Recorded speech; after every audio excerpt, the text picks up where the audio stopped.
Here it is.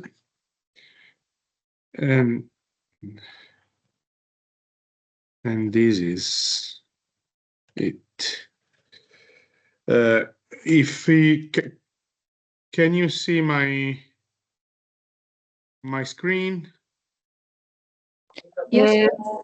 Prima si Okay, vedeva schermo intero, però. Scusa? Prima si vedeva schermo intero, adesso Sì, no, l'ho tolto perché se lo tenevo a schermo intero non potevo riaprire la conversazione, no, e se mi rispondevate con un messaggio non lo vedevo. Ok, so now it's full screen, so we can start. Even for the missing people, there's no problems because all this presentation is going to be recorded. So in case they can join us and they can check it back next. So for all of you that doesn't know who am I am Francesco Leoni. You probably met me during the Premio Piranesi. And today I'm going to present the itinerant master degree program in the English version, while Professor Cagliari is presenting the same thing, but in Italian for the Italian speakers. I'm so glad you all are here. I can see 35 people joining us at the moment, and you are increasing. So I'm pretty hopeful. There's a lot of interest around our offer of this master degree program. And now, today, I'm going to present an overall view of the master degree ideas, and then I will present all the possible workshops we can join. Some of them will be presented by the professor that are helping us in organizing it in their own countries. And so I bet that at the moment we can start. Since it's going to be a quite long presentation, I don't want to miss any time more. So let's start. The first thing I want to tell you is that we are proud to confirm that the next 13th of October, we are going to award with the Piranesi Prix de Rome Career Achievement Award to Alvaro Siza. This is a great occasion to us to meet such a master of architecture. So we're going to go to Oporto to celebrate his winning, and we're going to have Alvaro Siza to be achieved with the award. He will take a Lectio Magistralis over there, and the introduction will be done by another Masters of Architecture, that is Eduardo Soto de Moura, while the comments aside will be done by Carrillo de Grassa and from Gonzalo Birne. So it's going to be a great day, and we are going to celebrate Alvaro Siza the way he deserves, and we're going to spend an incredible day for this achievement for him, but also for us to have the proud to celebrate him and to award him. You all know Alvaro Siza, I bet, and I hope so. And to us, it's incredible to get to this level and to have the possibility to give a prize to him. And so, despite all the problems in organizing the things, it's going to be a great day for all of us. And this is even thanks to you and for the great participation of the people to our activities that gives us the awareness of what we are and what we can achieve with our mission, actually. But now we can start in presenting the itinerant master's degree program for the year 2026-2027, since this program will start in March 2026. And the first thing we're going to start with is asking ourselves, what is the purpose of pursuing a specialization master degree on what it and what it is, its social and professional utility? So why should someone join our master degree program? The answer to these questions lies in the general consideration that cultural heritage constitutes the foundation of contemporary society. And this preservation, therefore, defense, valorization, and fruition constitutes one of the great challenges of the contemporary times. Probably you all know all of that, and you get closer to this idea during the Premio Piranesi days. But during the master degree, this kind of awareness will be even stronger and even more specific. That's why we are going to work over there, because most of us live in places, in nations, in countries where the cultural heritage is amazing, and there's a lot to do over there, and a lot to preserve it, to defend it, to valorize it, and to bring the people over there to visit and to implement even the touristic offers. That is why we have to face the challenges of contemporary times that are related to cultural heritage, mainly about two main spheres. The first one is the sphere of regeneration of context destroyed by, first of all, natural disaster and climate change, like earthquakes, floods, fire, or by war, Middle East, Ukraine, etc., and other wars that are running on at the moment all over the world. Then we have the sphere of narrative and cultural continuity, that is, cultural communication, events, exhibitions, and shows, or cultural and research institutions, museums, foundations, university, and so on. All of that goes into the direction of the sphere of education and research. So the creation of higher education programs and the creation of a specialized programs. Both of them are part of our master degree program offer. Sorry, what's wrong with that? Okay. So to work on this field, in those fields, it is necessary to have four main capabilities. First of all, we need visions. Second of all, we need skills. Third of all, creativity and invention. And last but not least, an ideal of beauty.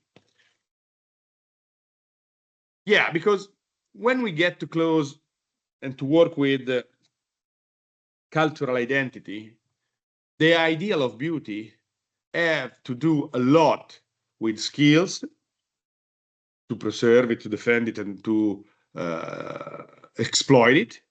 We need visions, so to project ourselves ahead. And we also need to face a program that can bring you in the place where this beauty can be seen.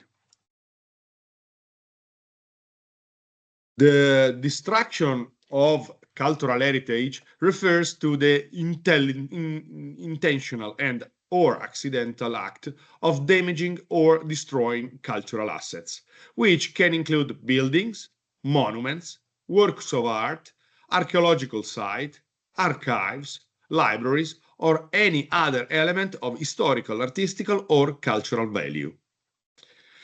This destruction, unfortunately, can occur during armed conflicts, natural disasters, as we said, or due to human negligence, and can have devastating consequences for collective memory, cultural identity, or social progress.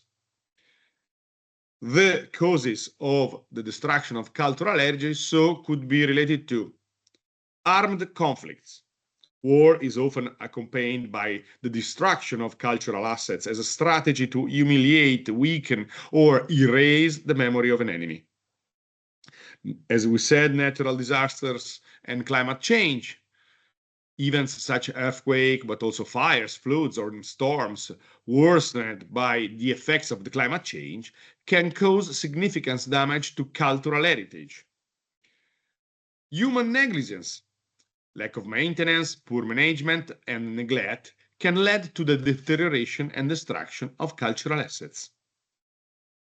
We also have urban and industrial development that may cause problems because urban and industrial expansion may involve the demolition of historical sites or the construction of infrastructures that damage them. Unfortunately, we have looting and theft. Theft and the illegal commercialization of cultural assets contribute to their loss and to the destruction of the context in which they were found.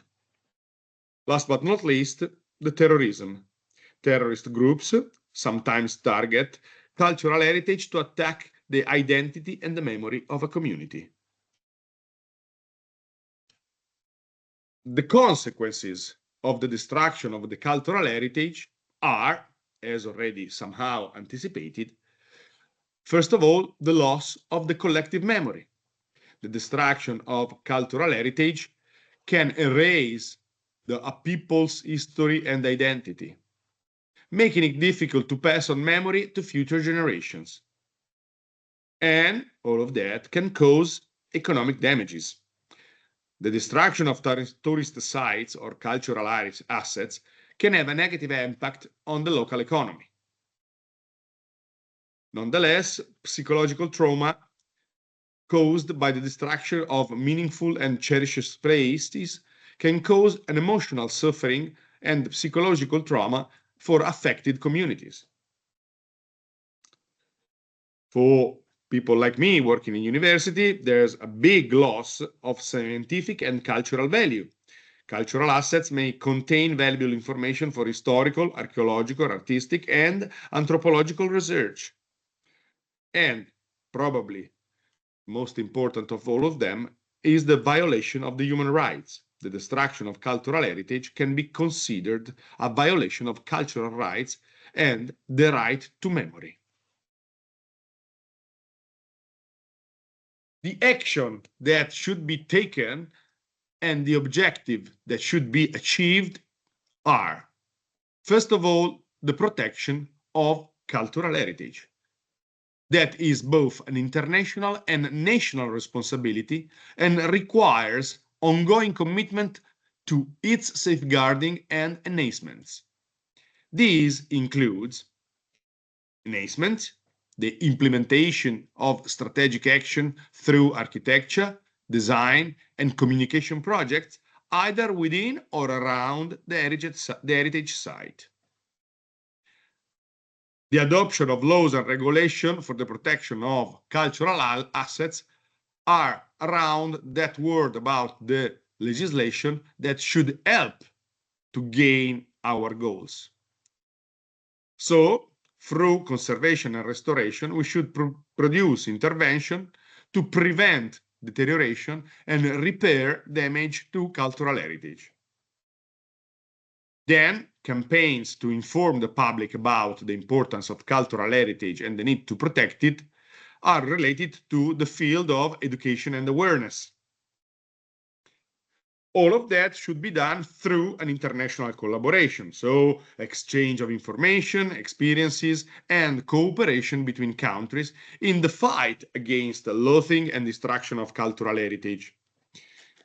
This can be achieved through training of experts, development of specialized skills in the conservation and restoration of cultural heritage, as well as in its accessibility and integrational communication. The destruction of cultural heritage is a global issue that requires collective effort for its prevention and management. Protecting cultural heritage is an investment to the future, preserving a society memory, identity, and values. And that is what we are going to train you to. Here you can see some images for earthquakes and the result of them. Here in Italy, we are strongly affected by this problem, but Europe have other kind of sites that have the same problems, like Turkey, for example. But even in other places of the world, the earthquakes are very crucial and problematic. Fires, as I told you, this is Notre Dame in Paris that now is being restored somehow, opening a big debate. But this was pretty important and very close to us. This is the collapse of the bell tower in Venice in 1902, sorry, with the collapse of this bell tower in front of San Marco in Venice, that creates some questions about the topic of reconstruction. Then here you can see even earthquake problems and wars. Here we have some unfortunate strong image from Gaza and historical sites that are in ruins in the Middle East at the moment. But we have something closer for neglection or something like that, either in Italy. This is the Via Appia with problems. This is Villa Adriana, some of the place we are working on for the valorization more, and you greatly know this part. And sorry, Prof. Leoni. Yes, sorry please. For I'm just not seeing the presentation. Am I the only one? I don't see any presentation. In my case, it's all black. Since I don't know. We begun. Do the other participants can see the presentation? I will look into the chat. Maybe someone can write. I can see it, no problem. Yeah. Okay. The other I one will can quickly see. go out and come again back. Thanks. Okay. Sorry for. That's okay. disturbing. Don't worry. Thanks. Don't worry, Driton. And Villa Adriana, I'm not spending too much time on this because if you are here, it's because you joined us during the last week of August and the first week of September, and you probably enjoyed it. So you know what we did in Villa Adriana. And now with the master program, we would like to do that kind, we would like to keep that kind of attitude, but emphasizing it and give it a more professional aspect, and also facing it through different point of view and different kind of design research aspects. So, which are in the ONU Agenda 2030, the Sustainable Development Goals? The Sustainable Development Goals, 4 is the quality of the education. The 8th is decent work and economic growth. The 11th is sustainable cities and communities. The 17th is the partnership for goals. The goals set for sustainable development in the United Nations Agenda 2030 have a global validity and therefore concern and involve all countries and the various components of society, from private companies to the public sector, from civil society to information and culture operators. The Sustainable Development Goals represents the concrete commitment to reduce the distance and inequalities between countries and people, with the aim of reducing inequalities and rebalancing social differences. Even the schools and the universities, to the extent of its competence, must necessarily include these objectives in their teaching programs and reconsiders the themes and methods of its training. In this sense, through the practice of the project, in our workshops, and then in our master, we intend to, first of all, ensure the acquisition of the skills necessary to promote sustainable development and enhancement of the local cultural heritage, to design and implement policies to promote sustainable tourism and creates jobs and promotes local culture and products, to strengthen efforts to protect and safeguard the world's cultural and natural heritage. Then, to provide universal access to safe, inclusive, and accessible green and public spaces, in particular for women and children, the elderly, and people with disabilities. So, everything should be for everybody. those goals of our work are the goals we want to achieve through the master program. So get back to the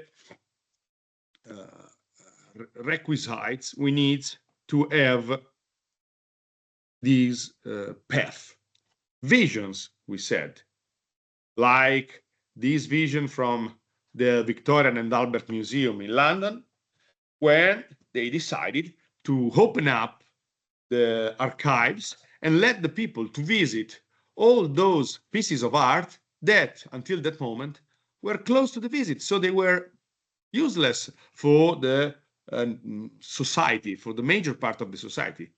So they rearranged their collections, the underneath collection, the collection of the archives, and they opened up the archives to the people that now can enter and visit this incredible place through this vision that those people had at the Victoria and Albert Museum. This idea then spread it all over, and most of the museums are now following this idea. Not the last, the Louvre, that open up some other museums still using the Louvre name that exhibit the collection that until that moment were just in the archives.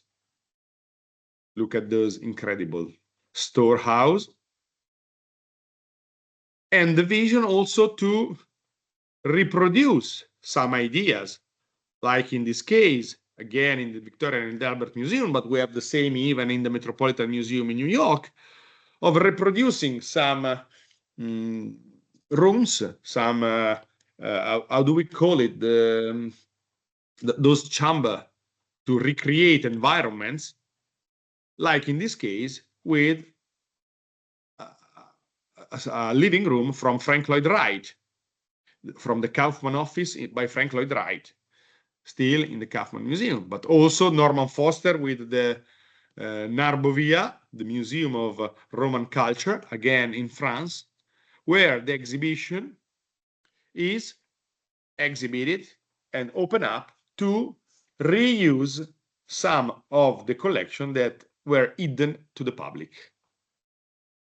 Mario Bellini in the new department of Islamic art in Louvre, creating this incredible carpet, closing one of the courtyard in the Louvre to expand the visitable site of the Louvre, a museum that has always been at the top when we are talking about visions.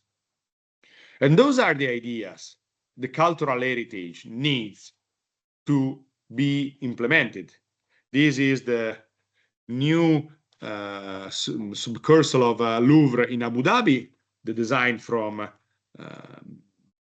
Jean Nouvel, to spread the possibility of diffusing the cultural heritage owned by Louvre itself, even somewhere else that is not in Paris.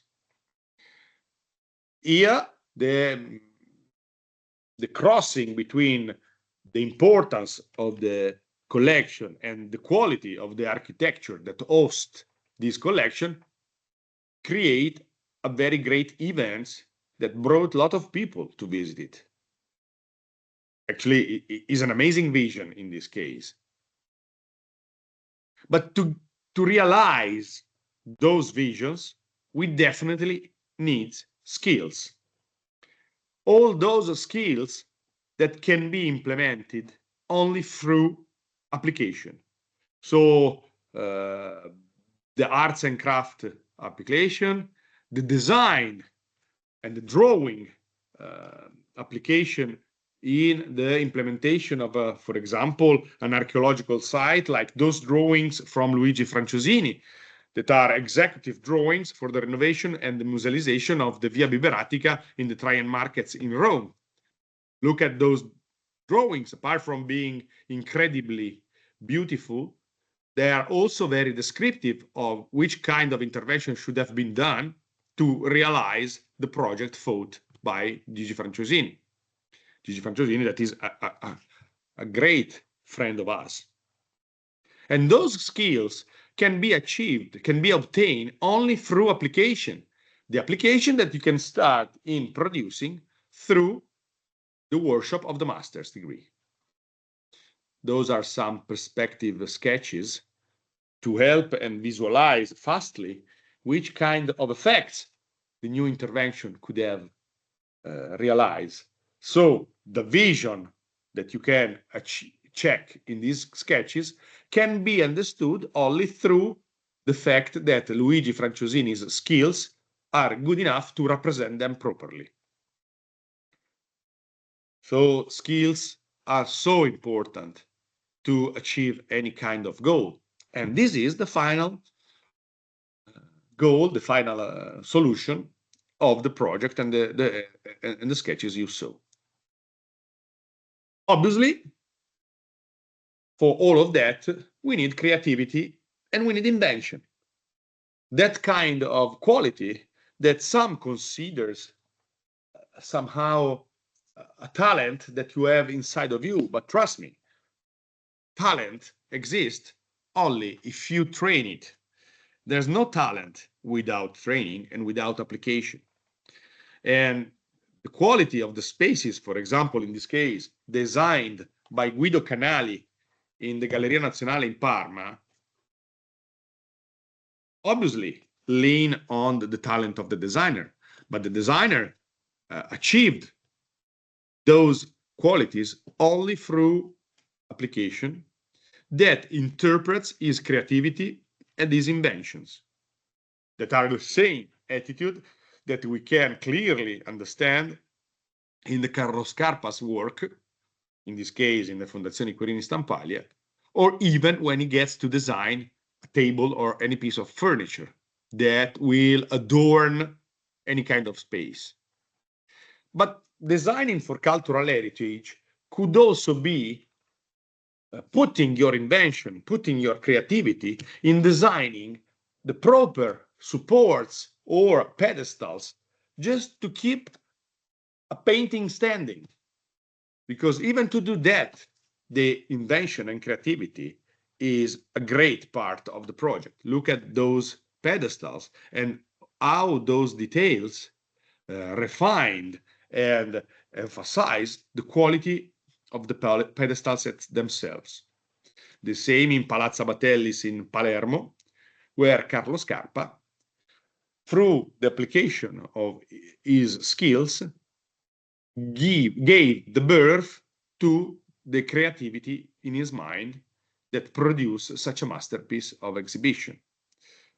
The same still from this master that we, all of us, adore, Carlo Scarpa, again in Castelvecchio in Verona, with this intervention, reconnecting a Middle-Age castle into a contemporary incredible museum.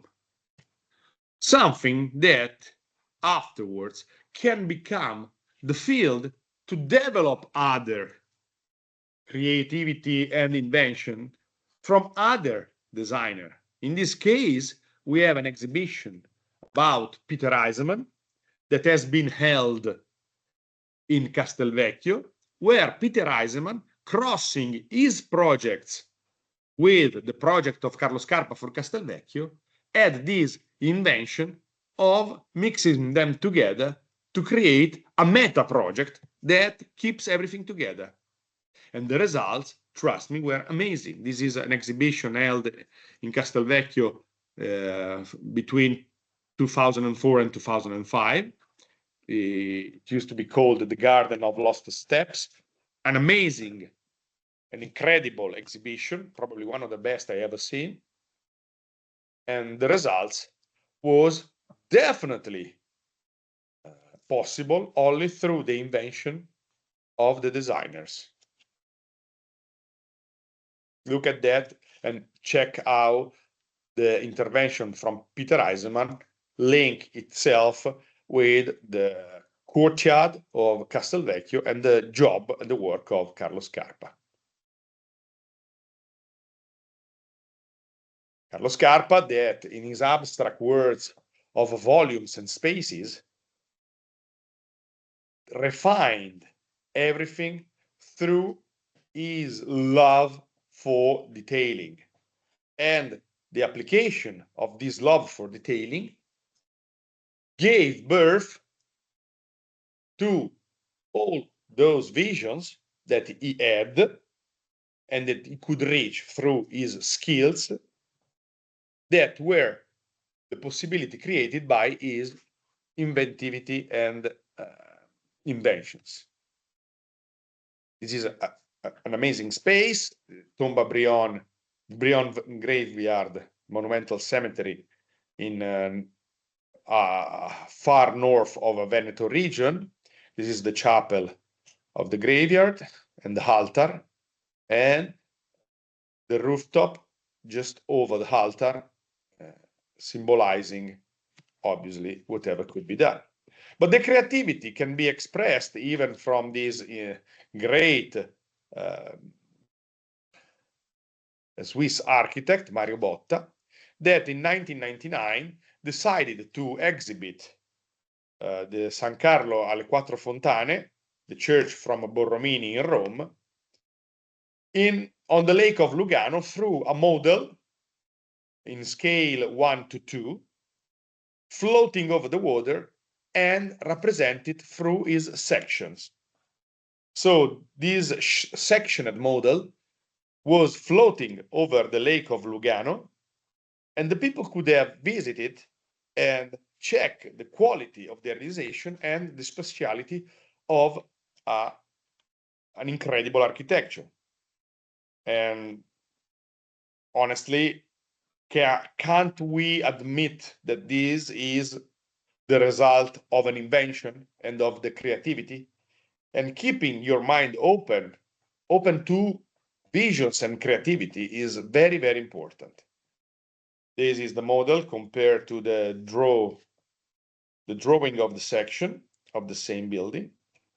And this is the floating model inserted in the landscape.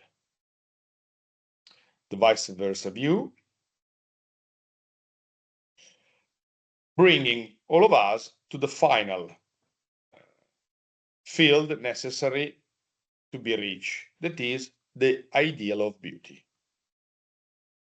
The ideal of beauty is something that is strongly connected to all of us and is deeply rooted into our culture and our idea. It's only in the latest periods that we are scared of using the word beauty or the word beautiful, because it seems to be illegal to say it. While at the end of the day, beauty is the only thing that can save us. And not only to pursue it, to get it, to gain it, but also because attending beauty makes you better and improve yourself just by the fact that you get used to beauty. And you don't want to go back once you enter this availability. The idea of being surrounded by beauty is a very ancient one. The Greek people already used to think about it, and they were strongly sure that attending beauty would create better people. Here, obviously, we are looking at some masterpieces of old time. This is the Pietà from Michelangelo in the St. Peter's Basilica in Vatican City.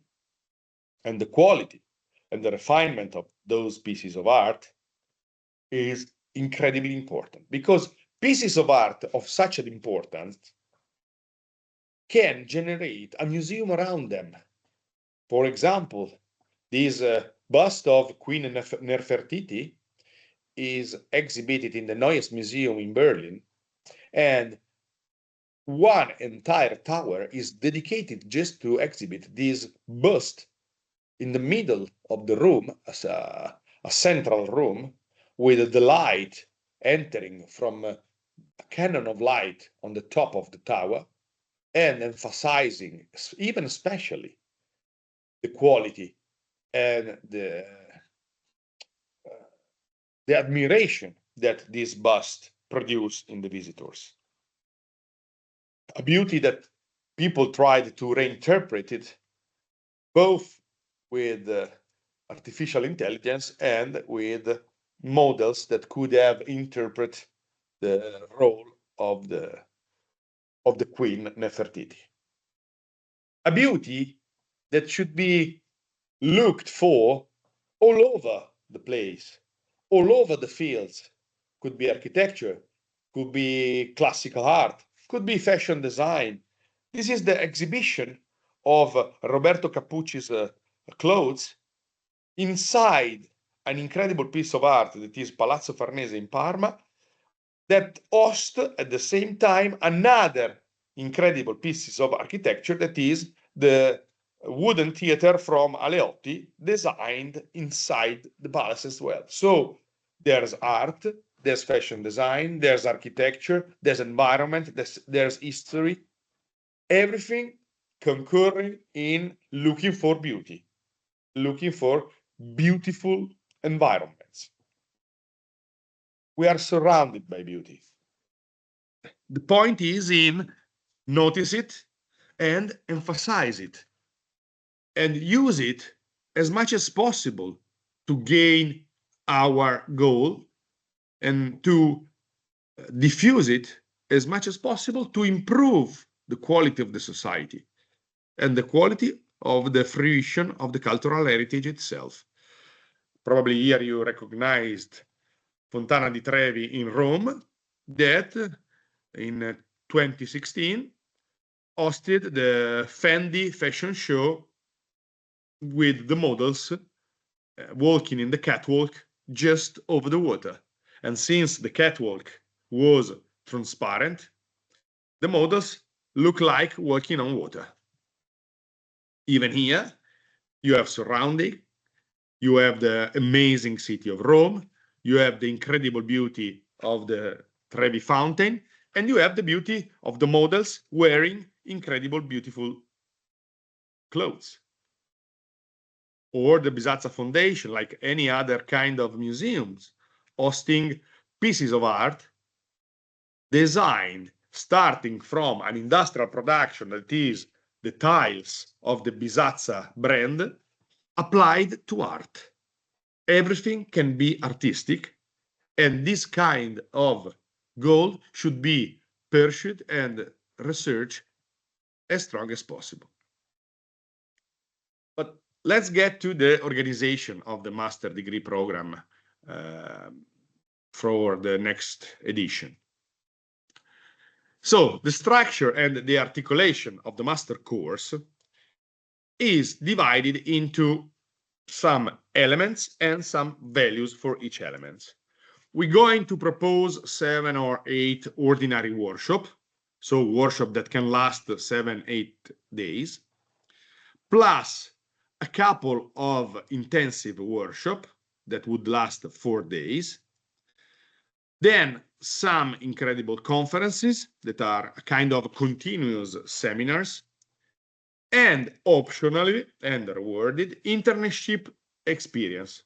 All of that should be closed by a master thesis. As you can see on the right column, each of these chunks can be quantified into points, the credits you university takes usually. So each ordinary workshop value 10 points. An intensive workshop is worth 5 points. The conferences are worth 10 points, and the final thesis is 15 points. These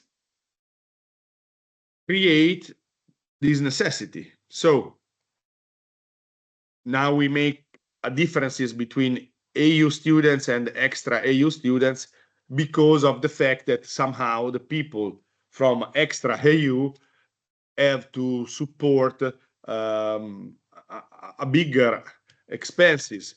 And when we say extra AU, we mean people that are outside Europe. So we decided that the minimum ordinary workshop that each student should keep is 3 to the maximum of 8, obviously. The minimum of intensive workshop should be 1 to the maximum of 2. Then the continuous seminar is compulsory for everybody, and everybody should do it, they should follow it. The internship is not compulsory, but if you want to have it, you can achieve it. And then the master thesis that is compulsory. As you could have easily checked, the only difference between the US students and extra EU students is the fact that the extra EU students can attend one of the intensive workshop online instead of moving from abroad. So if a people from China wants to join the master, maybe for the intensive workshop, just one of them can follow it only online without having all the expenses due to the trip to go back to Italy or to Europe. This is the only big difference between the two offers. So basically, to obtain the master degree, the offers is this. I already explained all the elements. Let me repeat it. The workshops, which can be standard, spread over 7 or 8 days, or intensive, contracted into 3-4 days each, also called mini workshop. The continuous seminar, consisting of a series of conferences offered between March and June every 2 weeks. The master thesis, consisting of a project to be developed on the Acropolis of Athens, Paola Mattioli Award, or in another location included in the program of the master course. Then we have the internship experience to be undertaken at architectural firms or public or private institution dedicated to the promotion of cultural heritage. The internship is an optional activity to be undertaken upon request and assigned based on reward criteria. As I told you, to obtain a master degree, students from UE countries, they must acquire the object of the course offering and accumulate a minimum of 60 prize points. 3 workshops, the normal one, that are equivalent to 30 points. 1 mini workshop that is equivalent to 5 points. The conference series that is 10 points. And the master thesis that is equivalent to 15 points. This way, you can achieve 60 prize points. The students from outside UA countries have the same, with the options to follow the 1 mini workshop online instead of being in presence. But for the rest, they still have to gain the 60 prize points. A practical example is this one. 3 workshops that is equivalent to 30 points could be Pergamon, Petra, or Athens. 1 mini workshop that could be Verona. Then the semestral conferences that is 10 points. And the master thesis equivalent to 15 points. The internship experience is optional, so it's up to you. Okay. Then, now, let me introduce you to a very important part, because now I am going to present you the milestones of this master course degree. That is a kind of grand tour. In fact, as you already know, you already understood, this master degree program is an itinerant one.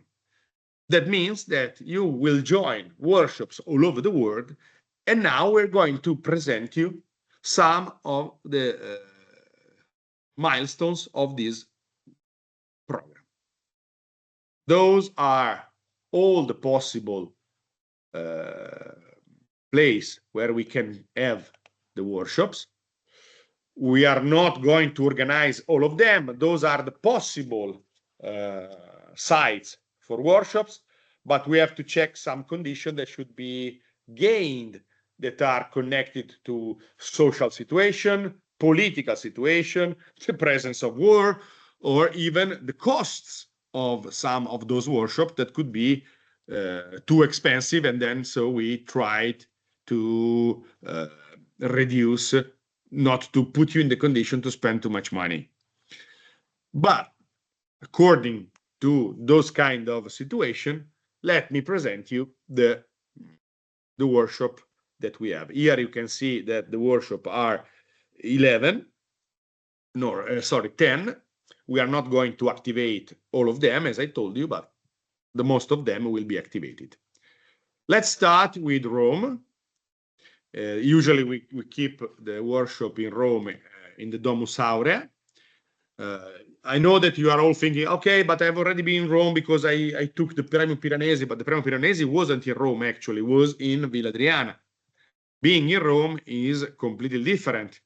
Rome has always been considered the place, the original place for the Grand Tour, and the central archaeological area of Rome, here you can clearly recognize the Colosseum, is one of the most incredible archaeological places in the world, because it's an archaeological site within an actual metropolis. Look at this image, is stunning, and it's actually incredible to be understood. A city that lives within their own ruins. And working in Rome is an important part in a formation of an architect working with the cultural heritage. All the structures, all the layers, all the palimpsests can be recognized, interpreted, and can be the starting point for the creation of the project. During this workshop, we are going to collaborate with the superintendents of Rome, and we will choose a site in the Domus Aurea that is basically the entire Rome archaeological central area, and you are going to decline your project in such places, but at the same time still living in Rome, so having a metropolis just around you. And this is pretty incredible. Probably we will even check some sites on the Via Appia Antica that starts from the Terme di Caracalla, very close to the Circo Massimo and the Coliseum, and goes through the countryside of just outside Rome. This is the Roman Forum area. This is the Forum of Augustus, and you can have all the visits you can wander. This is Castel Sant'Angelo, that actually was a castle, but at the beginning was the tomb of the Emperor Adrian. And then you are surrounded by museums to visit and to implement your knowledge and your experience, bringing you back to this very core center of the city. Now we're going to present the workshop in Turkey, mainly in Bergamo. And to do that, I will give the word, I will let the stage to Güliz Bilgin Altinets, that is the full professor of the Faculty of Architecture and the graduate program in conservation of cultural heritage in the Middle East Technical University. That is the institution we are going to collaborate with for the organization of this project. So Güliz, if you are connected with us, if you want to... Yes, I'm connected, I'm here. Okay, Can you hear me? Anytime you tell me, go ahead, I move the slides on. Go ahead.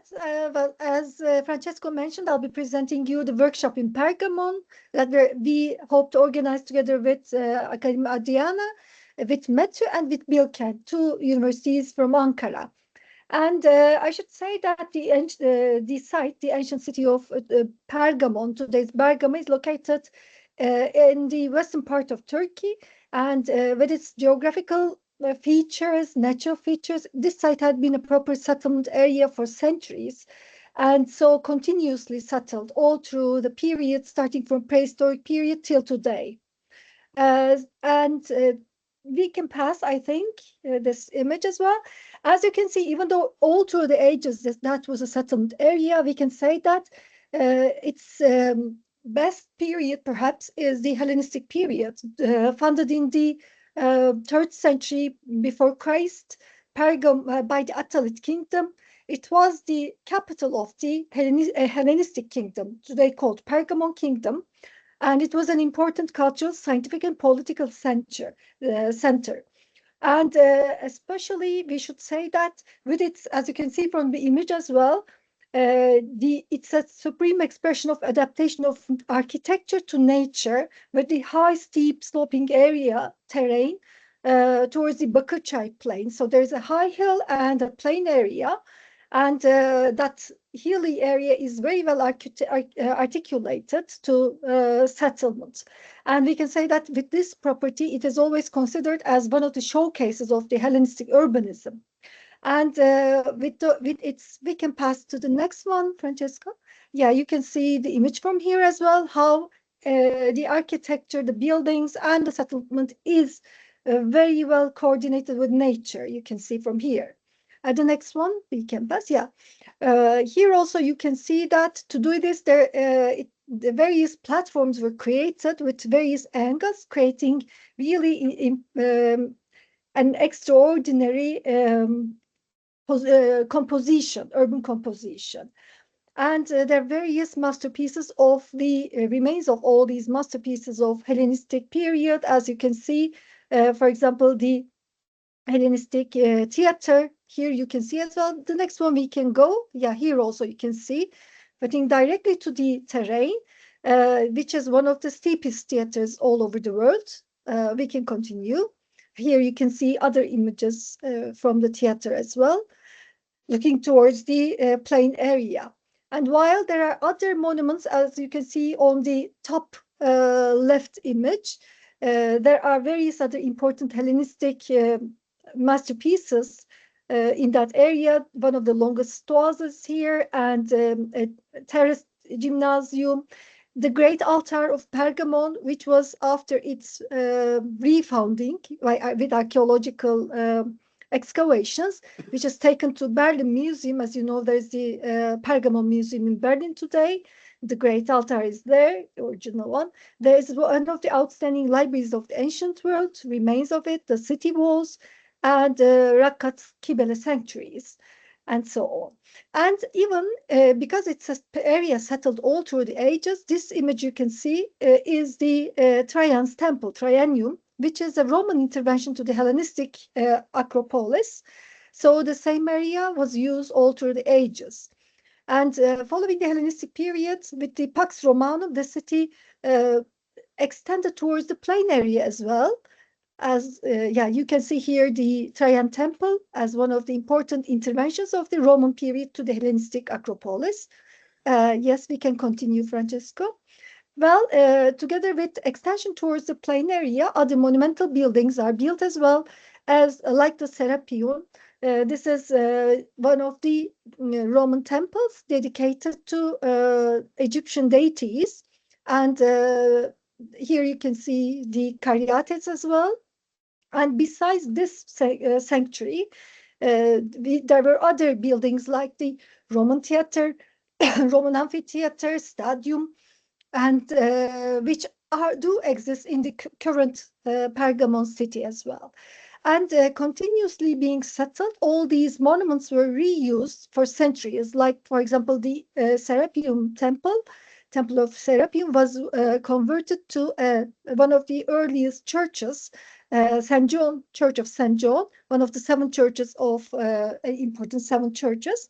And later on, it was used in Ottoman period again, and one part of it was converted into a mosque, and it's still there existing. And besides, in these images we don't have, but there is also one of the very important Roman healing centers called Asklepion in the plain area. While here you can see some images of the Ottoman period, the contemporary still there, so it's a living heritage place, as you can see, and all these following periods, architecture and urban components of the following periods you can experience today in that living heritage place. Even though we'll be focusing on Pergamon and studying there, in the vicinity of Pergamon, there are so many important sites. One of the most important one is, of course, Smyrna, Izmir, today's Izmir, which has a relation with Pergamon from antiquity onwards.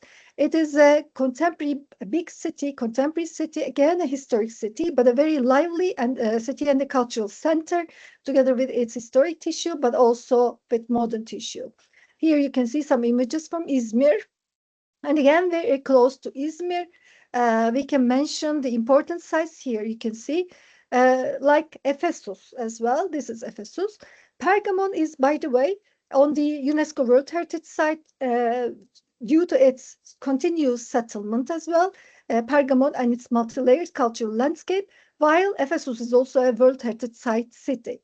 I mean, these are the vicinity. There are so many important other sites, but also if you come to Pergamon, choose the case, you can visit Istanbul, the Bosphorus, which is a magnificent city, of course, on the Bosphorus, with various significant monuments of different periods.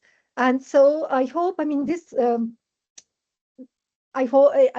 this workshop, I hope will be a good experience to contribute to the new layer, contemporary layer of this multi-layered site. I hope to see you all in that workshop, which can be both inspiring but challenging. Well, let's hope to meet there. That's all, I think, Francesco. Thank you so much, Guliz. I'm so sorry for the movement of the slides, but unfortunately, the presentation, I don't know why information it's moving by itself, so I have to go back anytime. So sorry, sorry for that. Thank you so much. It's very inspiring, and we are looking forward to join these workshops in Turkey, a country I love actually. So I'm looking forward for that. Then the next workshop we're going to present is the workshop in Venice.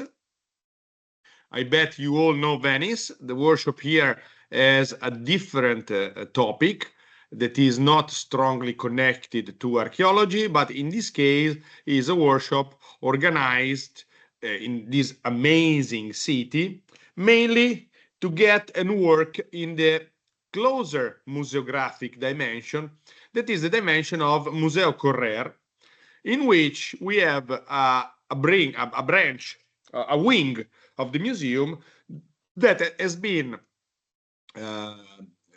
designed for the exhibition point of view by Carlo Scarpa. Those rooms need to be updated, and the topic of the workshop over there is to make the improvement and the advancement of the quality of this exhibition setup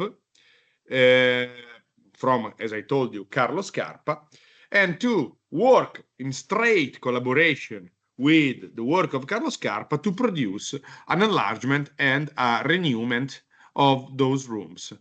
Here you can see some of the pieces of the exhibition setup. In this case, we don't even know if the quality or the importance is bigger for the collection or for the elements of the exhibition setup from Carlo Scarpa. And your job over this workshop will be to work straight on the design of an exhibition through the inspiration by the Carlo Scarpa work. So all the pedestal and all the elements, still working inside such an amazing building and site in one of the most charming city of the world. Berlin, another usually very attended workshop. The workshop in Berlin, it's a workshop that we are having since long years, straight in the Museum Insel. Here you can see the center of Berlin, and in the lower images, the Museum Insel, an Insel where altogether you can find the Altes Museum, the Neues Museum, the Alte Pinakothek, the Neue Pinakothek, the Pergamon Museum. The Pergamon Museum is the museum where the altar of Pergamon of the workshop in Turkey that Gulitz told you about is at the moment preserved, and the Bode Museum. So this island present all those museums. One of those, that is the Altes Museum, the Neues Museum, sorry, has been bombed during the Second World War. And the other site is just a bit far from the Museum Insel, that is a project that has to do with another ruin from Schinkel that should be worked on. Now I'm going to tell you, here you can see the two sites. On the left, you can see the Neues Museum, where we're going to produce a project of exhibition. And on the right side, on the right dot, you can find the area of the Bau Academy from Schinkel, Karl Friedrich Schinkel, that at the moment is basically absent apart from a corner of it, and that should be reinterpreted with your projects. Here you can see the starting point of the Museum Insel and the Bode Museum. Here you can see on the upper image the Altes Museum, and underneath the Neue Pinakothek. This is the internal part of the rotunda in the Altes Museum. And this is the interior refurbishment or restoration of the Neues Museum, a project that has been conducted by the David Chipperfield office, winning a competition in 2007. The project of restoration is an incredible project because it's a restoration, but it is also a reconstruction of some completely missing part of this building. And inside the Neues Museum, you are requested to produce an exhibition fitting the two courtyards of the Neues Museum that can be used in for the new exhibition that straight the direction of the museum will give you to organize. Here you can see some of a former edition of the workshop in Berlin. The people in front of you is Alexander Schwarz, that is the director of the David Chipperfield office in Berlin, that was the man that was in charge of this project, that used to explain this project to us in a very incredible way. And then you have Berlin all around you, and even the other project that has been produced on the Museum Insel, and the possibility of visiting lots of those museums all over the city. This is a picture of one former edition with all the students taking part. And this is the area just in front of the other project site. When you go to the Berlin workshop, if you attend the Berlin workshop, you have to choose if you want to work inside the Neues Museum or if you want to apply the project in the Bau Academy. This is the old castle of Berlin that has been rebuilt some years ago by Franco Stella with a very debated project, actually. This is the building. And in front of this building, there's the other site for the other kind of workshop. Being in Berlin, you will also have some visits. In this case, we can see Potsdam and the gardens of the city. And here you can see some former edition that were hosted by the Bode Museum, so the student could have worked in the Bode Museum, as you can see, and even some people coming to visit us. In this case, you can see on the lower right image Fuensanta Nieto from Nieto and Sobejano office, that since they are having lots of projects in Germany and since she's teaching in Berlin, she came and visited us since she became a friend of ours through the years and through the different occasions. This is the final party for this workshop of some years ago, long years ago, actually. And then we can move to the workshop in Marrakesh. in the Medina of Marrakesh. The workshop in Marrakesh is another very successful milestone of our master program.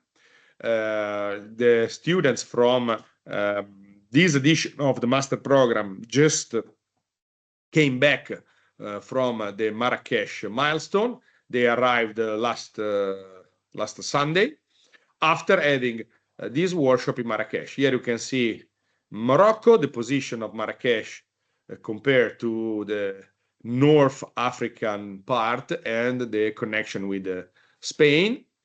Marrakesh is over there.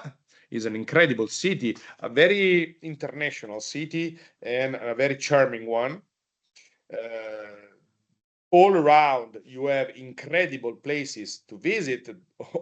Every edition of this workshop, the students go and take the travel on the camel, or they hire some quads to run through the desert and to experience. But the rest of the city is incredible as well. Here you can see how the quality of the surrounding is well preserved and very charming, as I told you. In the latest years, it was even one of those places that is very fruitful for the production of culture, that even the Yves Saint Laurent Museum Foundation opened up with an incredible project of architecture in Marrakesh, and part of the workshop will consist even in some of the visit to those places.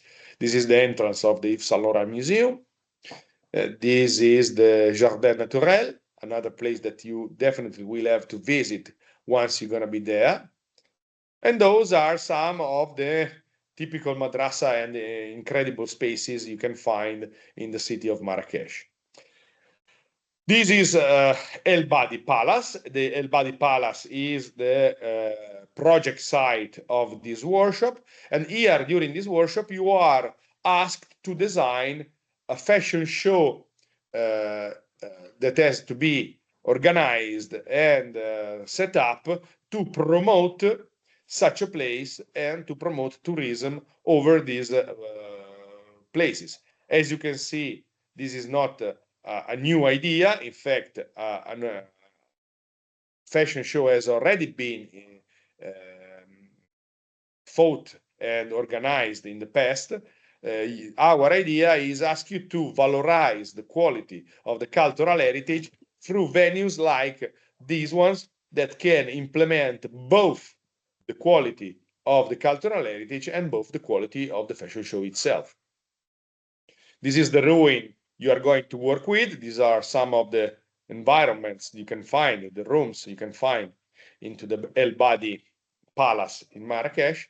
And these are the groups of some of the former edition. As I told you, they had the camel trip, they went to the desert, and they experienced a new way of understanding the place.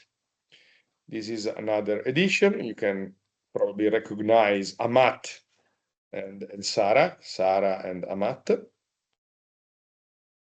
And then the workshop in Naples, and that actually is conducted by Accademia Adranea in collaboration with Federico II University in Naples. And depending on every year needs, could be organized in Pompeii or could be organized in Capri in Villa Iovis. Villa Iovis was the residence of the emperor of a Roman emperor that decided to retire and to go to live over there in a sort of an old retirement. Those are some project of possible reconstruction of how Villa Iovis used to appear during the emperor time. This is the plan. And here the project is back again on working straight on the archaeology. But here the archaeology is very peculiar, in a very peculiar island, a place where not even the cars basically are allowed. And the Capri Island is somewhere that is worth to be anyway, because you probably heard about it. It's an incredible place with a very strange and peculiar atmosphere that should be faced possibly, and also the set for a lot of movies and even some architectural experiments like this Villa Malaparte, designed from Adalberto Libera, that is insisting on a rock on the water. As I told you, depending on the need of every year, the workshop could be organized in Villa Iovis or could be organized to have the project in Pompeii. You definitely all know the city of Pompeii and the incredible situation you can find in this city that was preserved by the volcanic eruption of 79 after Christ, that preserved all the site completely. And the point is to organize an exhibition like this one, designed by Francesco Venezia, in this incredible site.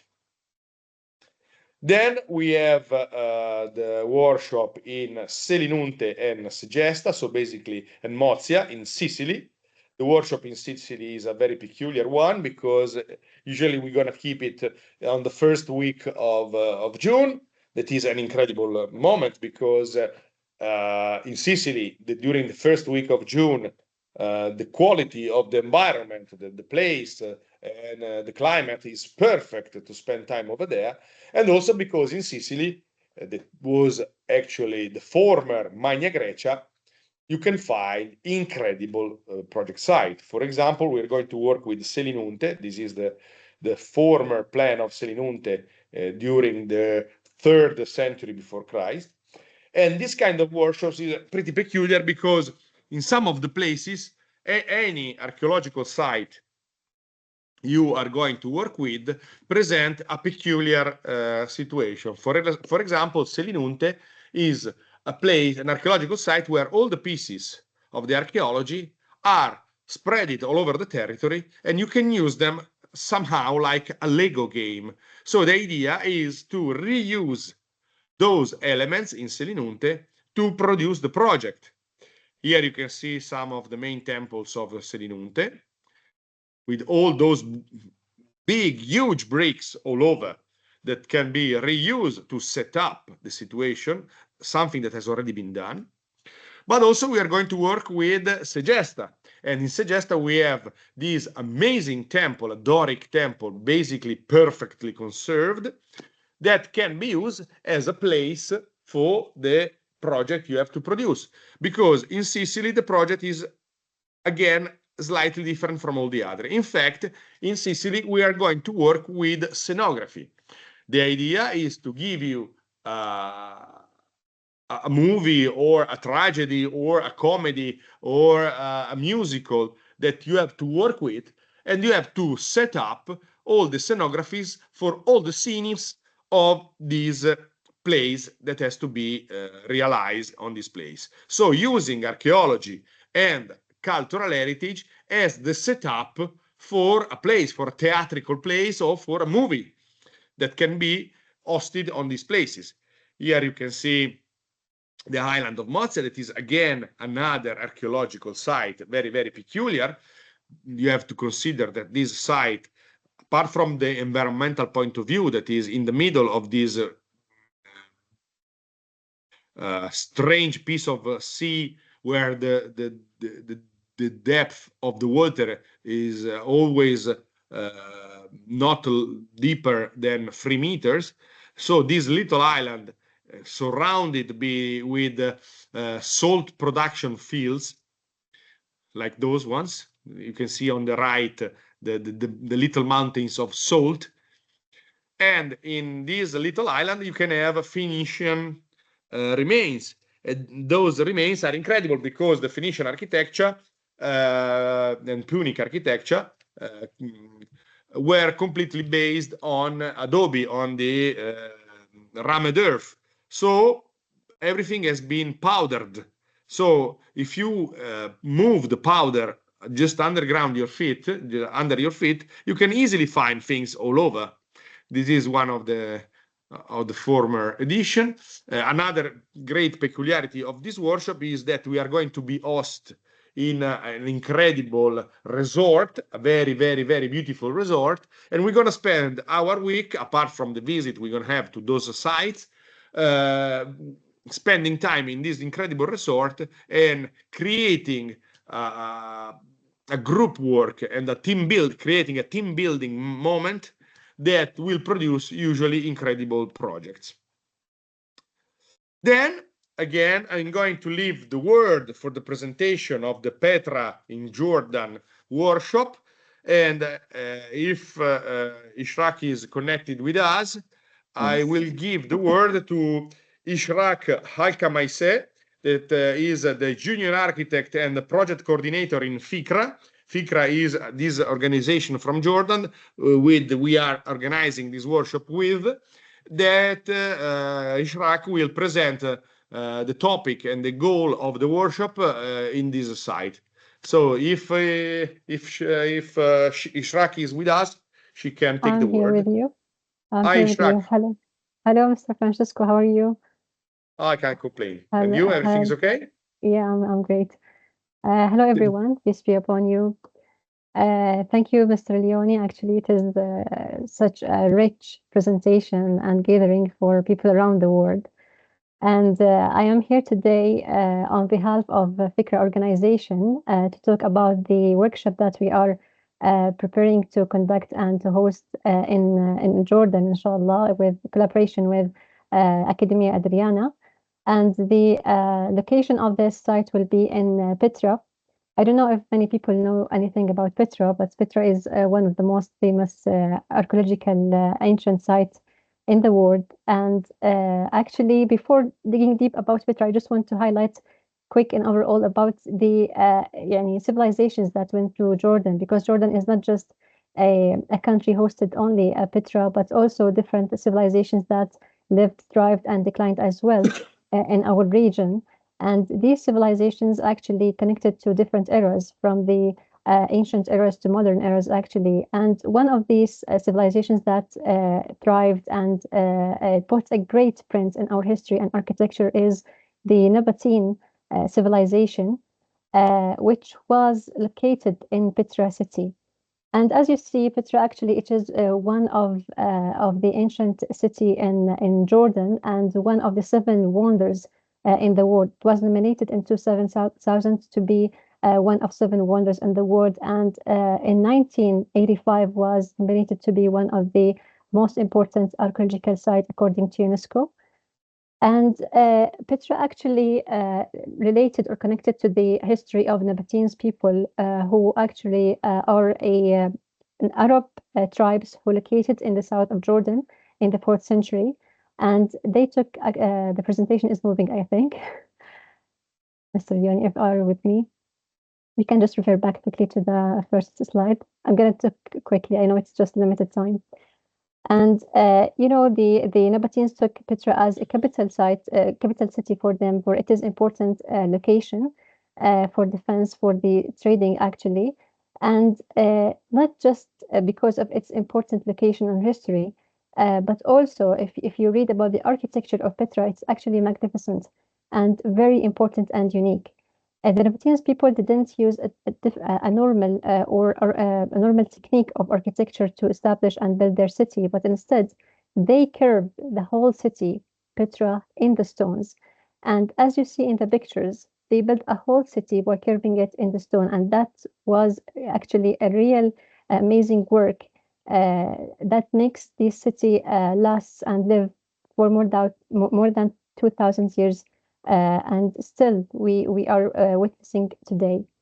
For example, if you see the picture, we see to the left Al-Khazna, which is the treasury. It is actually located at the exit of the Siq in Petra, and at Siq actually is a narrow gorge leading to a city of Petra.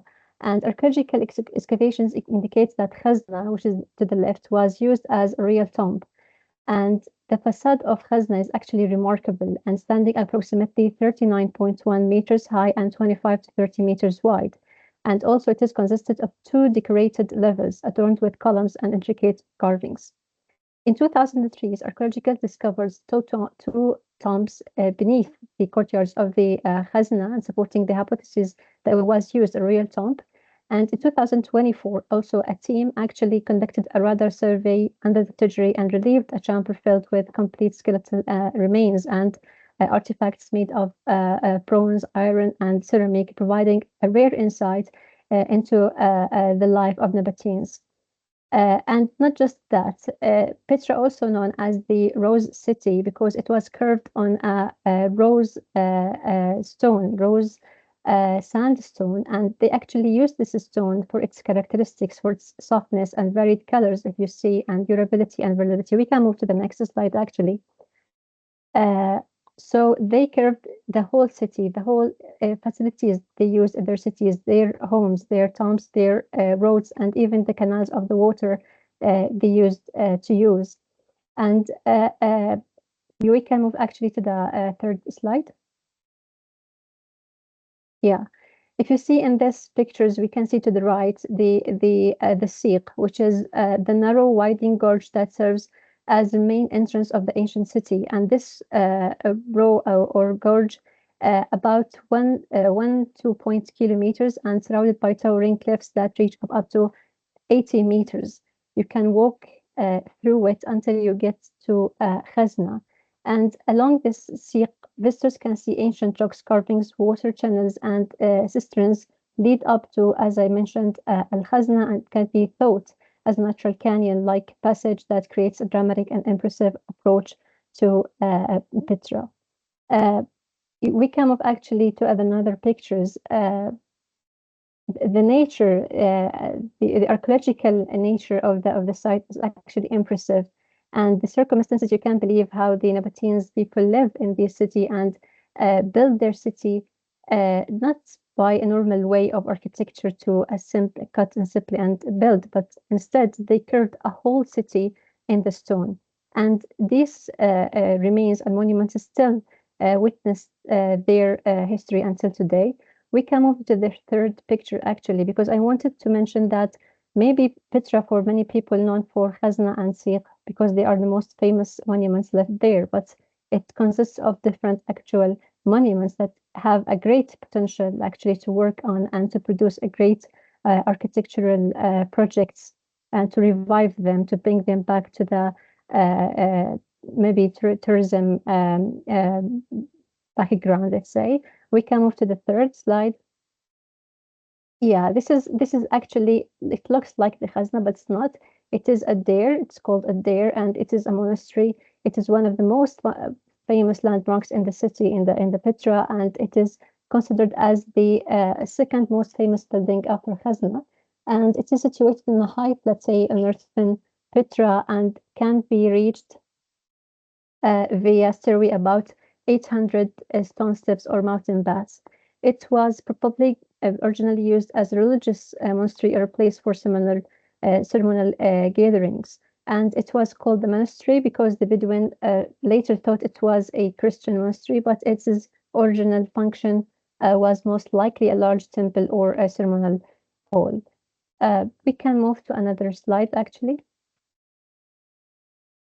And yeah, here's another picture for the Deir from another direction. And we can move. Yeah.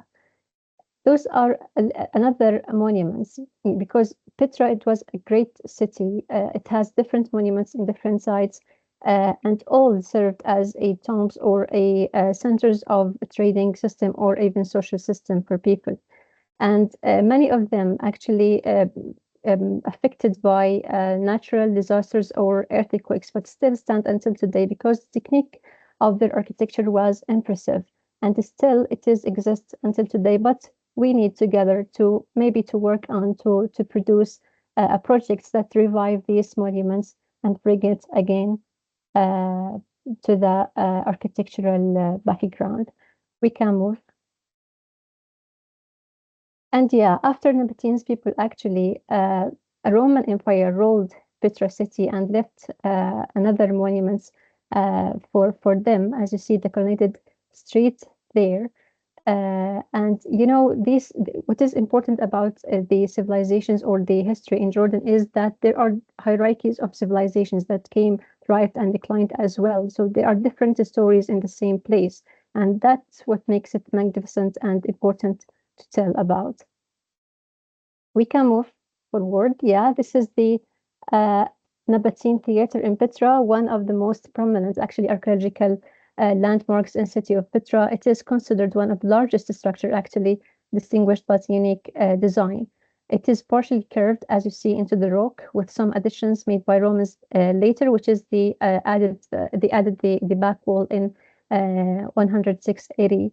And the theater actually is designed as a semicircular shape with a diameter of 95 meters and a height of 23 meters actually, and it can accommodate approximately 7,000 to 10,000 spectators. It consists of 45 rows of seats divided in 3 levels, which is lower rows and middle rows and upper rows.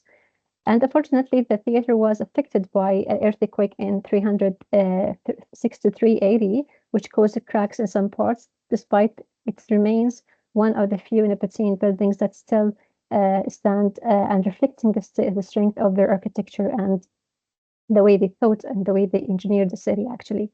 We can move forward as well. This is what's called the Great Temple. You know, all these temples, all these monuments actually located in the Petra city. Many people know it just because of Sif or Khazna. I just wanted to highlight that we have different monuments there that we can, it has a great potential actually to work on. And one of these actually is the Great Temple, one of the most prominent archaeological landmarks in the city and considers one of the largest structures built there, located in the south of the Strait of Columns, and covers area of approximately 7,005 square meters, make it the largest building in Petra. And it was constructed using a sandstone featuring an architectural style that combines Nabatean and Hellenistic elements as well. And the last but not least, which is the Qasr al-Bint, or Qasr al-Bint or Bint Palace. It's one of the most famous Nabatean temple, actually still stand there and dedicated to the Nabatean god called Dushara, likely serving a major religious center for them. It is approximately 23 meters tall, covers an area of about 27.9 multiplied by 27.6 meters. And this temple has a classical Nabatean layout with Hellenistic influences. I want to move up to the last one. What I want to highlight here is about the magnificence of Petra is that there's a unique integration between the archaeology and the architecture. The Nabatean people did not force themselves or their architecture on the site. Instead, they decide to embed their city. They used the embedded system. I mean, they curved everything in the stone, which makes the city last after 2,000 years until today. So I think it's a great opportunity for us to stand together and study all these, or maybe we choose one of these sites to study and to focus on highlight on it and bring it back to architectural life, because I believe that we all should revive and work together to revive the archaeological sites in our countries, because instead it will be abandoned again and we will lose it. Thank you so much, Mr. Francesco. I hope I didn't take more than 45 minutes. Thank you so much to you. Thank you so much. We all looking forward to come to Jordan and to join those incredible places you showed us. Thank you so much. I guess that even the students are quite amazed. And now we move on to the next workshop that is slightly different because it's the workshop in New York. Because Petra, the one that has just been perfectly explained by Professor Alka Marise, would be the first time that we organize a workshop in Petra. While we used to organize the workshop in New York in former years, but we are not going in there since 4 or 5 years because New York became a little bit too expensive. So to organize this workshop, we need to know if it is economically feasible. Maybe the things are changing, maybe we can find other arrangement, but having a workshop in New York obviously is something completely different from everything else you saw until now.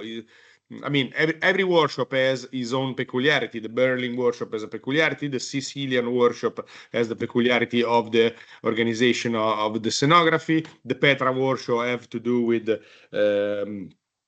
carving stone. The Turkish workshop has to do with Bergamo and the altar of Pergamo and is being removed. The workshop in New York has to do with a different kind of cultural heritage and a different kind of ruins. I don't have to introduce you to New York because you all know. Here you can see a picture of Manhattan in the center. Then you have the New Jersey on the left, and you have the Queens and Brooklyn on the right. In the middle, on the East River, we have this small, long, and sharp little island that is called Roosevelt Island. On the top of this island, you can see this strange triangular monument. That is this monument designed by Louis Kahn and realized 10 years ago, mainly after the Kahn death, by an office in New York, Giurgola office. This monument of Louis Kahn, dedicated to Theodore Roosevelt, Franklin Delano Roosevelt, that was the president that moved United States and drive United States even through the Second World War. You can see at the bottom of the monument, at the beginning of the triangle, a strange ruin of an hospital. This hospital, that is a smallpox hospital, here you can still see the monument to Roosevelt. Here you can see the smallpox hospital, that is a granite hospital, an hospital made in granite from 1860, basically. So, as you can understand, compared to the Nabatean or Turkish archaeology, is definitely a very young one, but is the only listed ruin in the entire state of New York. The idea, what we used to do there, because since this building is considered and listed as a monument, is to work with this peculiar ruin to re-give life to this monument with a new attitude. So the kind of work you can experience with the workshop in New York is slightly different from the rest. For the rest of the workshop, obviously, you have the city of New York. This is the romantic state of the ruin, the situation of the ruin during the last years that we took the workshop. But all around you, there's New York with the incredible city and the incredible museum of the cities. This one is a picture taken from the MoMA. This, obviously, you all recognize the Guggenheim from Frank Lloyd Wright. And this is the interior of the Guggenheim of Frank Lloyd Wright. When we got the first edition of the workshop, that was 2010, the 2010 edition, there were this incredible exhibition from Maurizio Cattelan inside the Guggenheim in New York. This is the Metropolitan Museum, still in New York, with an incredible collection again. New York is a city where you can find museums all over, and they are all incredible. Then, if I'm not wrong, last but not least, the Workshop of Athens. The Workshop of Athens is usually the last workshop of the entire path, even because usually the biggest number of the final master theses are a competition, the Paola Mattioli Award, for a project continuing what you started during the workshops. So in February, usually we move to Athens to organize this last workshop. And in Athens, we're going to work straight on the Acropolis of Athens. This workshop will be led by Accademia Dranea with the collaboration of the Archaeological Italian School in Athens and with the responsibles of the restoration of the Acropolis straight on the monuments. Here, I don't have to introduce you again to the Acropolis of Athens. That is a place that represents the maximum point for the Greek archaeology. and even for the Greek civilization. Here you can see part of the Parthenon. Some sides of the Acropolis saw from the other peaks in front of it. Here you can see the Acropolis of Athens from the top. And here you can admire the Acropolis and its relationship with the new Acropolis Museum that is down there, designed 15 years ago by Bernard Chaumy, and it is in straight relationship with the Acropolis itself. The workshop will work on the soil of the Holy Rock, connecting the passages, giving back the accessibility to everybody, and thinking to a new reuse of the old abandoned museum from the 19th century, still insisting over there, but unused since 15, 20 years. The workshop is amazing. Actually, the city of Athens offers lots of opportunities and even great food, actually.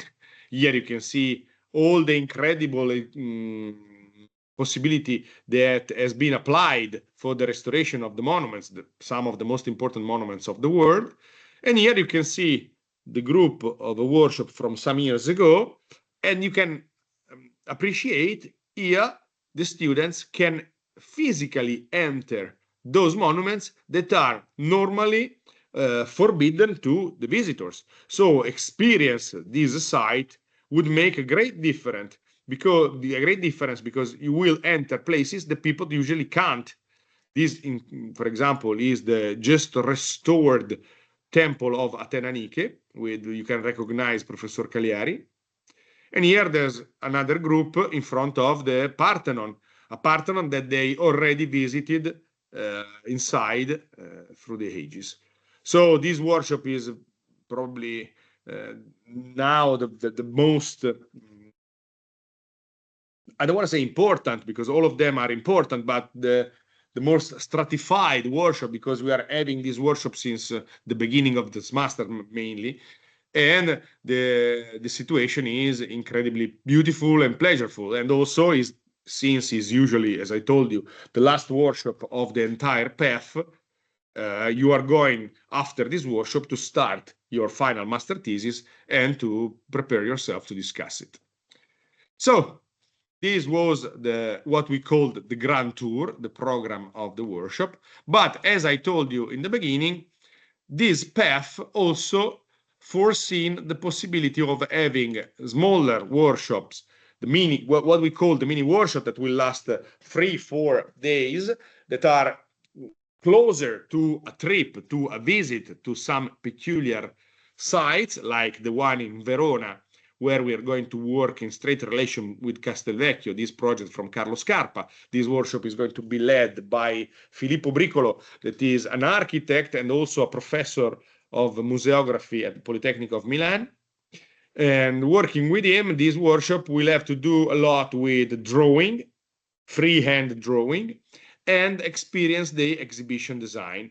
Here you can see on the bottom left, Filippo Bricolo and Elena Falsarella, that is his wife, and also the other firm of the office. And with Bricolo and Falsarella, you will train yourself in drawing and producing projects through drawings.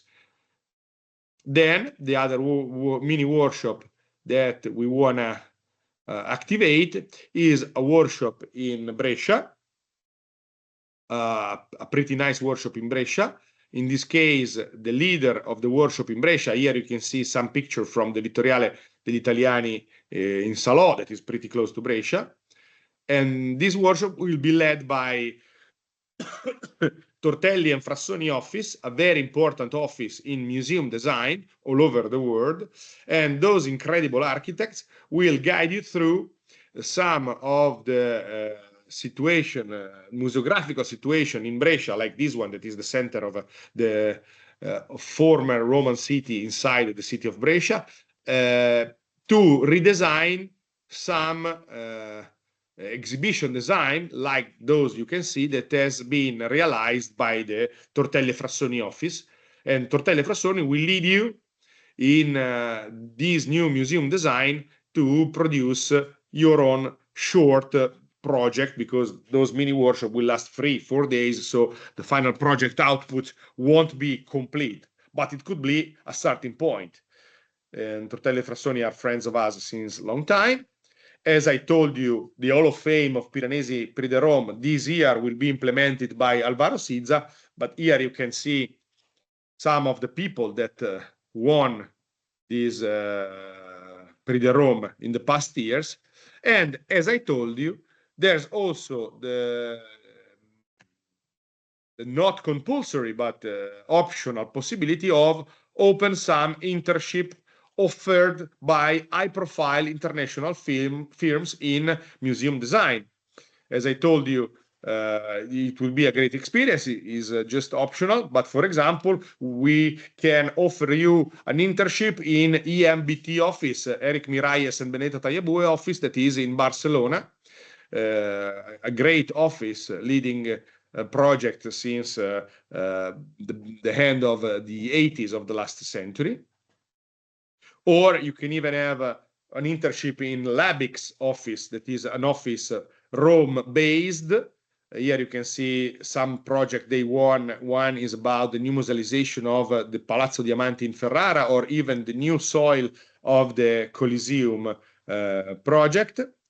Or Guicciardini Magni, that is an office that design lots of museums, mainly in the center of Italy, but all over the world. Actually, there's this Electa books dedicated to their works.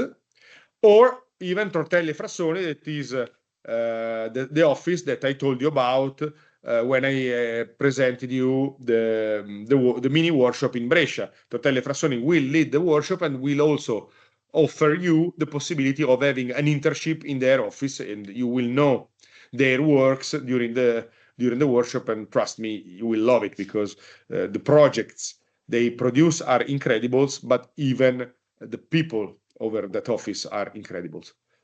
Another office of a great architect, a very close friend of ours, Sandro Pittini, can offer you the internship possibility. The office is based in Friuli, but it works all over the world, even in Jerusalem at the project.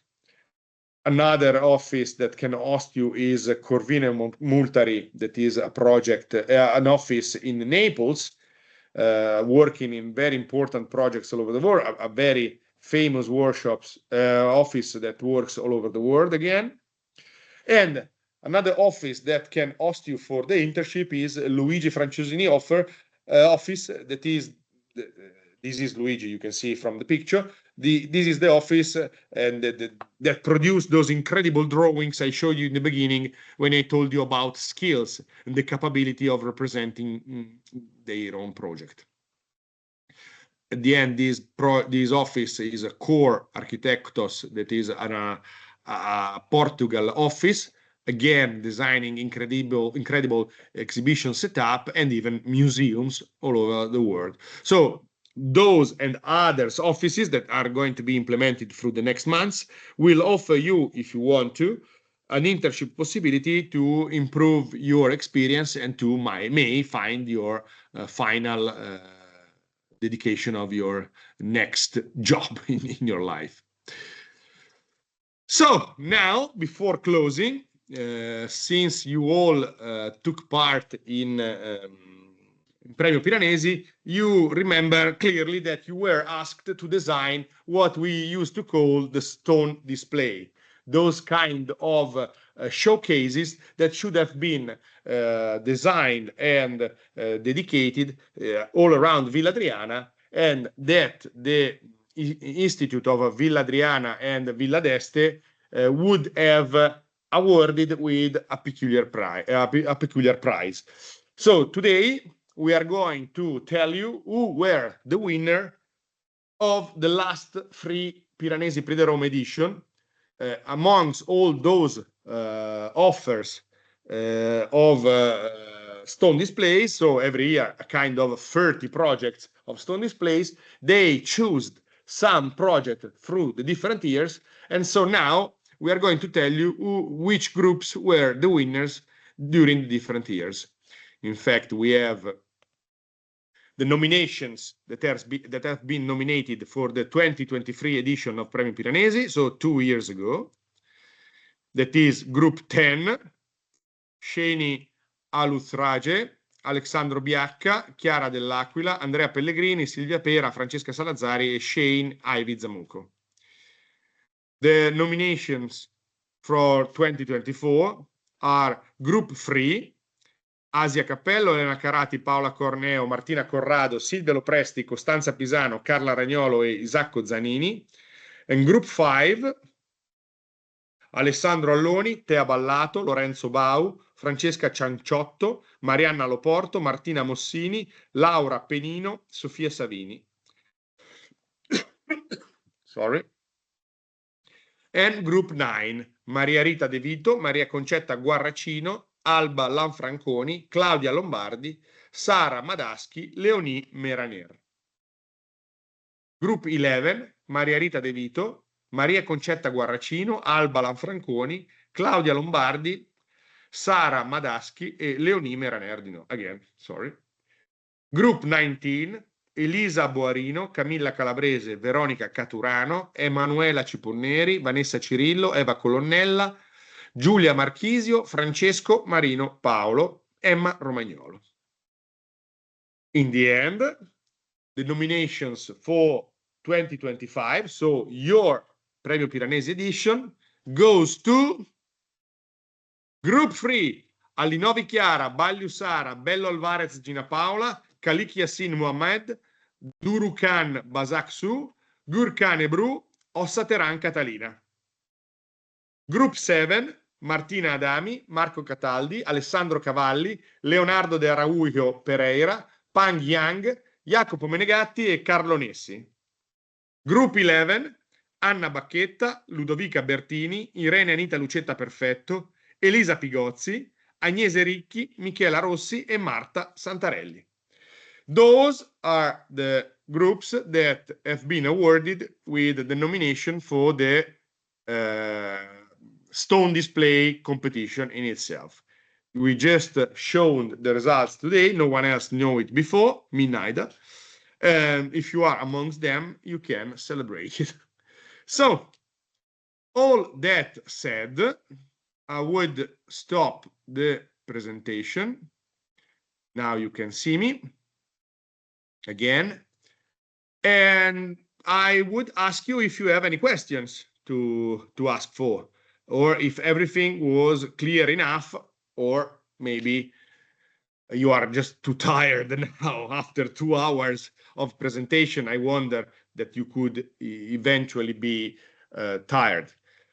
Anyway, in case you don't have question now at the moment, also because maybe some of you have to move to the dinner we are having tonight. If you have a question, now I can see there's one already arrived. This, as I told you, this presentation has been recorded, and so you can re-listen to it anytime, or you can send your question to the usual email, premio.piranesi@gmail.com, to ask anything. Anyway, at the moment, we already have one question from Céline Dundar. Professor, after completing this master program, what kind of title or qualification we will receive? Okay, this is a first level master program degree, a professionalization one, and that is recognized all over as a qualifying master, as a first degree program that so can be joined even by students after the 3rd year, the first slot of a university, so the bachelor degree student. And the qualification is a qualification specialized in museum design and museography, working and designing architecture and cultural heritage. In case you need a better definition of the things, you can send an email and we receive any specification, because at the moment, without all the documents underneath, I can tell you more than what already told you, Celine. So I don't know if I answer properly to your question, but in case you can do that way. I want to be very clear about that. Apart from the qualification, at the end of the day, any office you will send your CV to will recognize this and will ask you what you did, and we will find if your capabilities has been acquired. What I can tell you is that our former students, as you saw, this is the 20th edition of this master course. So we have a quite great number of examples from the past years. The students implemented their CVs with this office with lots of projects more. So even from that point of view, it's an enrichment. And also the portfolios became bigger. I can't deny with a quite large amount of proud that I know offices that before enrolling anyone else in their office, they ask us if we have students to suggest to them, because they know that people that had this path acquired some capabilities that usually are difficult to be found. Obviously, I don't know any market. I don't know, for example, the Turkish market. If I understand, Celine, you are from Germany, from Turkey, sorry, or if I'm wrong, don't worry about that. Anyway, these obviously depend, because any institution present and valorize a title the way they prefer. In Italy, we have lots of university patronaging this master course. I don't know in other nations. I can tell that in Germany is recognized, in Spain is recognized, in France is recognized, but this depends. Maybe in India, some institutions don't know about us, but obviously this depends by the different nation and the different regulations. What I can tell you is that this is a first degree, first level or master degree that is recognized as that one. No, thank you, Celine. Other questions? Other point? Don't hesitate if you want, but don't even feel forced to.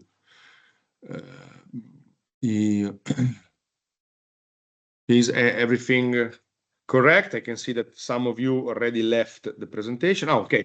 Can we participate in 2027 master rather than 2026 since we still have ongoing bachelor degrees? Actually, this is something that from the regulation point of view, I don't know exactly. I would like you to ask, yeah, Asanai, this presentation has been recorded, yeah. Instead, answering to YG, take part in the master course next year instead of this year, the then coming year, but the year after, will depend on a lot of factors. The first one is that we don't know if the master will be activated every year, because obviously this depends by the participation. We did it for 20 years, so I bet we can do it even the 21st, but nobody knows. I don't know by the regulation point of view if this is possible actually, because nobody usually do that, because usually the people want to join the master with the students, with the mates he met during the Premio Piranesi. So is in charge of this. The year after, usually people then enter other kind of path. So I don't want to say forget these offers, but they walk other kind of ways to be enrolled. You can try to send an email to Premio Piranesi and ask, and the administration will answer you about that properly. I honestly, if you are interested in taking part in the master course, I suggest to do it now, because at the end of the day, this master will start in March. So if now you are in the bachelor degree, but the master course will start in March 2026 and will end in March 2027. So you will be already a graduated architect. And anyway, we can keep the formula for the year after. But again, you'd better ask through Premio Piranesi at Gmail. Regarding the workshops we attend, the accommodation expense are covered by us. Yeah, I mean, we organize the workshop. You take part in the master course and you pay your participation in the master course. Then you will decide the workshop you want to attend according even to your disposability. You can take the plane you want, you can take the boat you want, or you don't even have to take. If you are in Turkey and you want to take part in the workshop of Bergamo, obviously you don't have to take a plane, possibly. And the accommodation usually is paid by you. We can tell you that since we are having most of this workshop most of the time, even in past years, and even for the new workshops, we are leaning of institution from the country we are working with. For example, the workshop in Jordan is organized in collaboration with a Jordanian organization. So the Jordanian organization will look for the less expensive accommodation as possible.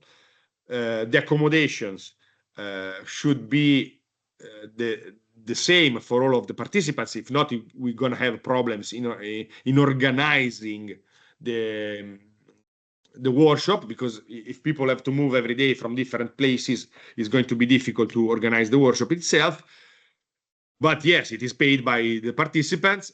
And what I can tell you is that we try to make it as cheap as possible, because we know that this is a problem. That is the problem for which we decided not to take the workshop in New York in the last years, because it was too expensive. We don't want the student to spend too much. So we do our best, but yeah, you have to look after that. You're welcome, Celine. Other questions?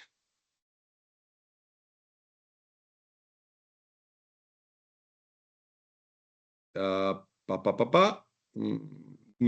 question more. So I think I can say hello. If some of you will join the dinner tonight. Hi, Driton. See you later, I guess. For all of the rest, see you soon, I hope, for the workshop. And thank you for listening, Driton, because I know that listening in English for 2 hours online is not that easy and is pretty tiring. Now, think about it. Check back the video you have been sent through the WhatsApp chat, and I hope to see you as soon as possible. In the meanwhile, bye-bye. Thank you very much to everybody. Thank you to our friends and to Ishrak and to Gulitz for your incredible presentation of your incredible workshops. And I hope to embrace all of you as soon as possible. Bye-bye.